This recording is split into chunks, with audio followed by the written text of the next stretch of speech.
My prediction is that the gold and silver mining stocks are going to hit new highs before gold or silver hit new highs. And I still think that's going to be an accurate forecast. You know, the media is paying a lot more attention to the sell-off than the rally that preceded it. I hear a lot of talk now about the silver bubble, the bubble that's popped. They're focusing on the drop from 120 down to the low 70s. Monday, Tuesday, typically up. I think you buy, again, if you want to buy a metal and not have to worry that it's going down, just buy gold. If you buy some silver and you're worried it may drop $5 or $6 10 minutes after you buy it, or who knows, then, you know, you can buy more. Average in, you know, and if you know, you're worried about the market going down. Volatility in precious metals often fuels dramatic headlines, but seasoned investors focus on long-term trends. Recently, sharp pullbacks in gold and silver have drawn more media attention than the powerful rallies that came before them.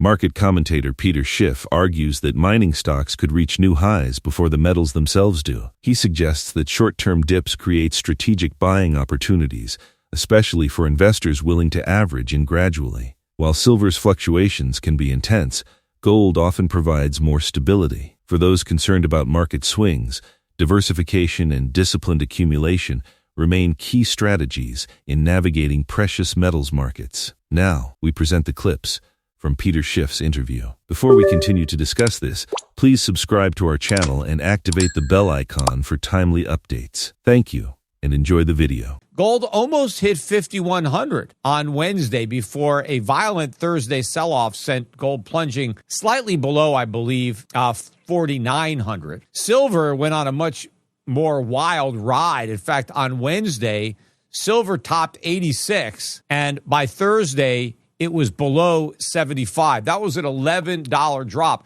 And almost the whole thing happened in about 5 or 10 minutes, just out of nowhere. There was a big sell-off in pretty much everything, but it was led by gold and silver. And then we got a sell-off in the stock market, sell-off in crypto, but it seemed to begin in gold and silver. But we had a big rebound today. Gold, which was down about $160 yesterday, rallied better than 110 today. Silver didn't come anywhere near recovering the losses from yesterday. It was up almost $2 on the day, back above $77, but still down a bit on the week. $1 or $2, not much. The gold and silver mining stocks, after getting clobbered Thursday, I think the GDXJ were down around 9%. They still managed to finish the week with decent gains. And if you recall my last gold market wrap, my prediction is that the gold and silver mining stocks are going to hit new highs before gold or silver hit new highs. And I still think that's going to be an accurate forecast. You know, the media is paying a lot more attention to the sell-off than the rally that preceded it. I hear a lot of talk now about the silver bubble, the bubble that's popped. They're focusing on the drop from 120 down to the low 70s, but they're missing the bigger picture, the rally, not only the rally from 30 to above 70, but the fact that we took out this massive resistance going back to 1980.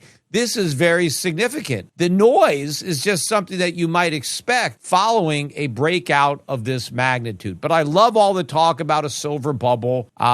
The media is trying to keep people from buying gold and silver, trying to convince the people who own it to sell it. What are they hyping up? They're still hyping up Bitcoin, even though that is a bubble. And that bubble has probably already popped with a 50% decline in Bitcoin. But there's a lot of air that's still left to come out, yet the mainstream media is still trying to con everybody into buying this dip. Meanwhile, Bitcoin was down on the week. It did not rally, despite a big rally today. Bitcoin finished a week lower. In fact, as I'm recording this, we're below 69,000, 68,800. Remember, MicroStrategy or Strategy's cost basis is better than 76,000. So even Strategy, the poster boy of Bitcoin investors, is losing money after 5 years of buying nothing but Bitcoin when it could have done anything else. So the media is still trying to get people into crypto and keeping people out of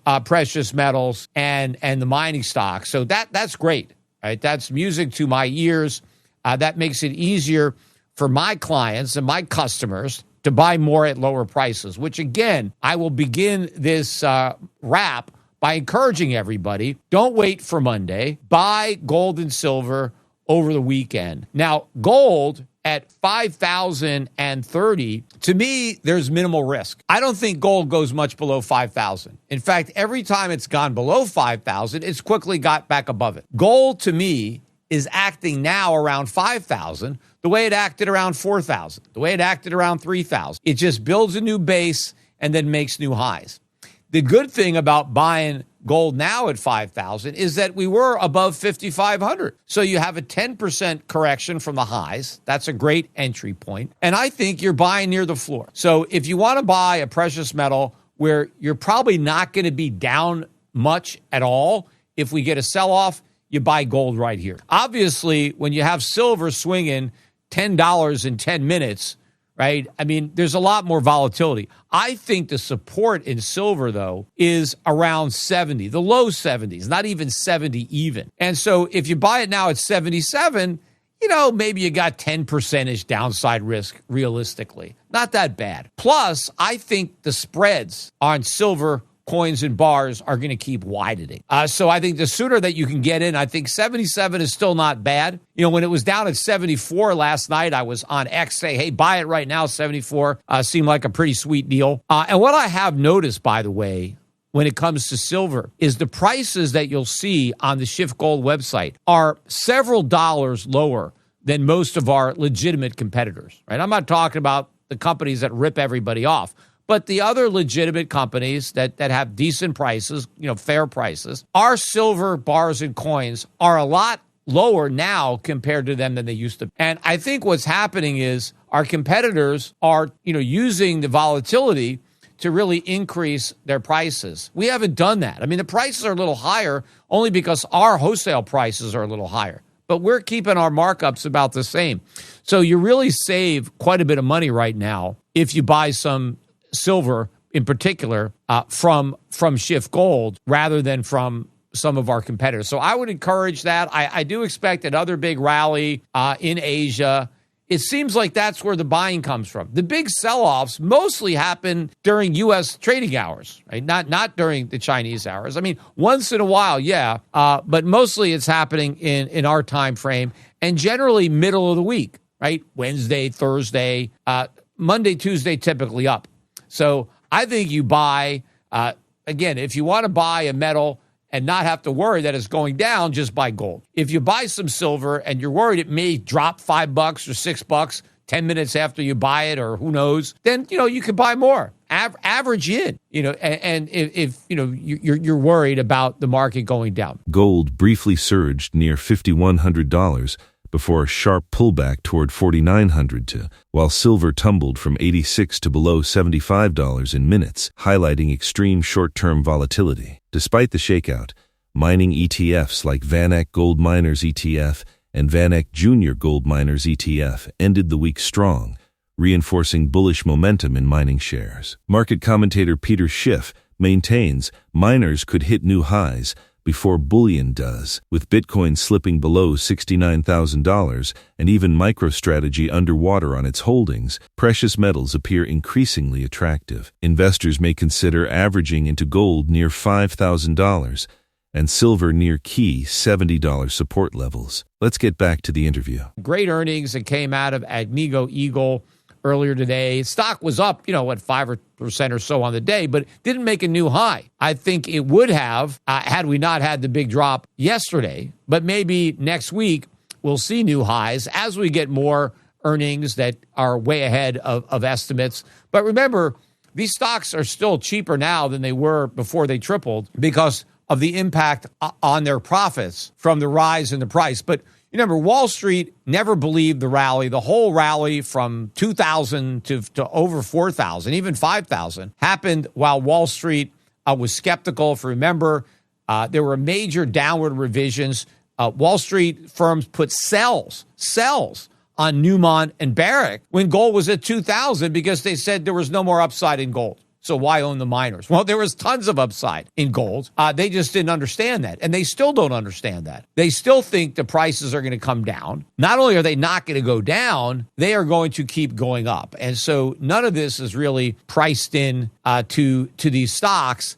And all of that is going to happen. Meanwhile, instead of focusing on what's happening in gold and silver, all the media seems to care about is that the Dow hit 50,000. Now, it didn't close the week at 50,000. We actually closed at 49,500, but we have been above 50,000. And the media is making a big deal about 50,000 in the Dow. The Trump administration, not just Donald Trump, but everybody's got their script now. And when you ask them any question that they can't answer, they just say, well, the Dow Jones is at 50,000. That's now their pat answer to any economic question. Well, everything is great because the Dow is at 50,000. Well, first of all, so what, right? I mean, it's no big deal. Gold is at 5,000. The Dow is worth less than 10 ounces of gold, because the Dow is under 50,000 and gold is above 5,000. So the Dow is worth less than 10 ounces of gold. When Donald Trump was sworn in, the Dow was worth more than 16 ounces of gold. So he's bragging about the Dow going up. It was at 44,000 when he was inaugurated. So, it's been over a year, 6,000 points on the Dow. I mean, that's nothing exciting. It's not like we haven't done that before. So he's making a big deal about that. But priced in gold, the U.S. stock market is down about 40% since Trump was elected. That's a disaster. That's one of the worst showings ever. I haven't done the research, but it's very unlikely that we've ever had a president where in the first year that he was president, the Dow dropped 40% priced in gold, right? Maybe it happened in the 70s or stuff. I haven't done my research. But it is a big decline. I saw Donald Trump. He was interviewed by his buddy Larry Kudlow, and he was talking about Dow 50,000. And he said to Kudlow, and again, I'm not making this up. Go on the internet and look at the Kudlow interview. Just make sure you look at the most recent one, because he's been interviewed by Kudlow before. This one was just, on like a couple days ago. And he goes, well, we've already hit 50,000. I've only been president for 1 year. And, when I got elected, people were telling me if the Dow can get to 50,000 by the end of your term, it'll be a miracle. And he goes, and you know what? We performed the miracle. We're already there, and it's only 1 year. A miracle? The Dow was at 44,000 when he took office. How is that a miracle? 6,000 points in 4 years would have been a miracle. This Trump, he just makes this stuff up. Who knows what anybody told him? Does he even realize where the Dow was when he got elected? Plus, also, who cares? The Dow hit 40,000 for the first time when Biden was president, right? So does that mean we had a great economy under Biden? Not according to Trump. Trump says we had the worst economy in the history of the country when Biden was president. Yet we set one record high after another in the stock market. Strong earnings from Agnico Eagle Mines Limited pushed shares higher, reinforcing bullish momentum across the mining sector. Yet despite gold's surge from $2,000 to above $5,000, major producers like Newmont Corporation and Barrick Gold remain undervalued as Wall Street skepticism lingers. Meanwhile, media hype surrounds the Dow Jones Industrial Average, touching 50,000. Priced in gold, however, the Dow has weakened significantly, highlighting declining purchasing power. As investors debate politics and stock milestones, gold mining stocks may be positioned for new highs, driven by rising profits and sustained precious metals strength. Share your thoughts on his analysis in the comment section below. If you find this video informative, please support us by turning on notifications to stay informed about our latest videos. See you in the following video. Thanks for watching.